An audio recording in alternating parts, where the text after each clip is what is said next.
Hello and welcome to this Red Gaming Tech video. Myself and Martin, where as always I'm here with the latest from the tech world in the last 24 or so hours. Today is mostly going to be an Intel focused video, as they have shown off, as promised, a bunch of information about their Xeon yesterday, and they have shown a Xeon Platinum CPU, and there's quite a bit to discuss here, so let's get started. Now, as I have discussed numerous times at this point, data center and servers are very, very important for both AMD and Intel, and of course AMD have been steadily taking away market share from Intel thanks to Epic. And this is kind of Intel's returning salvo, as it were.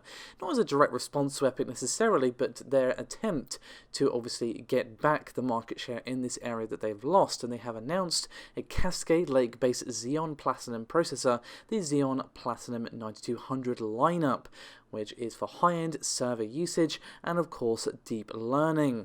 So, what do we actually see in terms of specifications? Well, as I said, this is a series of processors, and the lowest end is the 9221, so the Xeon Platinum 9221, and it has a 32 cores, 64 threads, at 2.1 GHz base clock speed.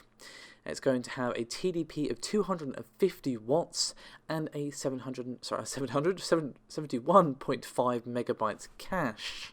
As for the mid-range, we have both the 9242 and 9222. The 9242 has 48 cores and 96 threads, and again that's 71.5 megs of cache, and a 2.3 GHz base clock speed with a 350 watt TDP.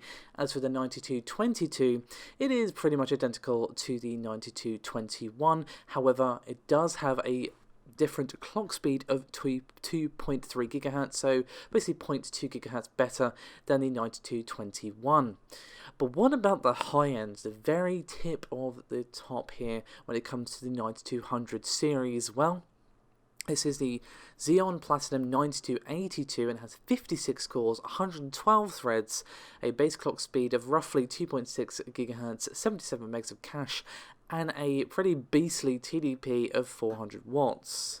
Now, each of these are going to offer 40 lanes of PCIe 3.0 and will also support 12 memory channels up to DDR4 2933. Now, it's important to note that the top-end SKUs support Optane storage, but some of them don't at the lower end. I'm not going to go into that really in this video because Paul is going to do an in-depth analysis of everything about Intel Xeon 9200 series. I'm pretty much just giving you an overview. Paul is just busy this evening working on some bits for MSI, but you can expect a more in-depth look into this from him quite soon.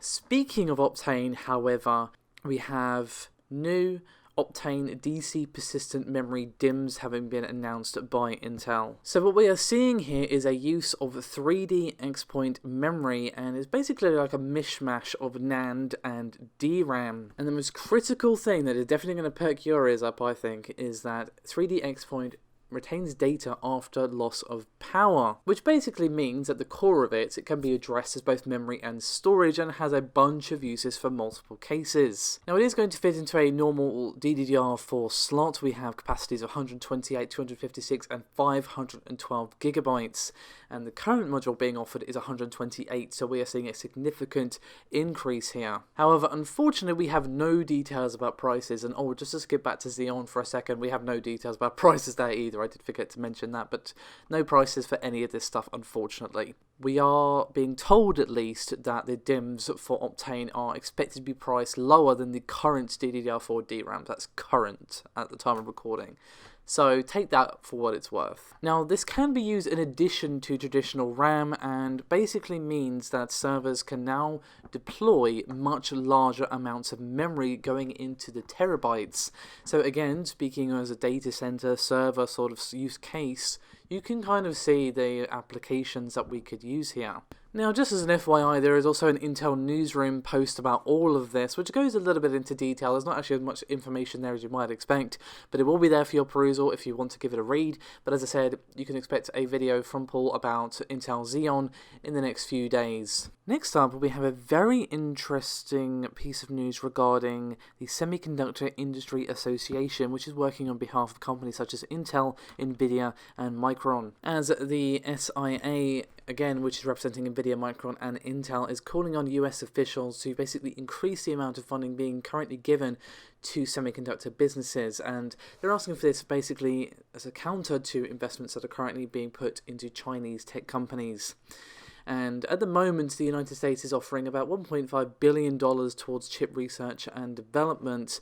And essentially, the three firms are requesting over the next 5 years that the amount be raised to $5 billion, in addition to increasing funding for related things such as, basic sciences. And this is essentially asking for funding to produce more efficient chip designs, and they're also asking for a few other changes to immigration processes as well, because they're arguing and make it easier for skilled workers from places like India and China to get permanent residency status and all that sort of stuff. In a more long-term forecast, however, they are also trying to get an increase in the number of science and engineering degrees that are being granted by 2029. Whether or not that ends up aligning with student interest is another matter entirely, but there are calls for that alongside the calls for the increase in funding as well. Next up, however, we do have some news from AMD, or a very interesting report regarding AMD from DigiTimes. So what this report is actually saying is that AMD are expected to see a sharp increase in sales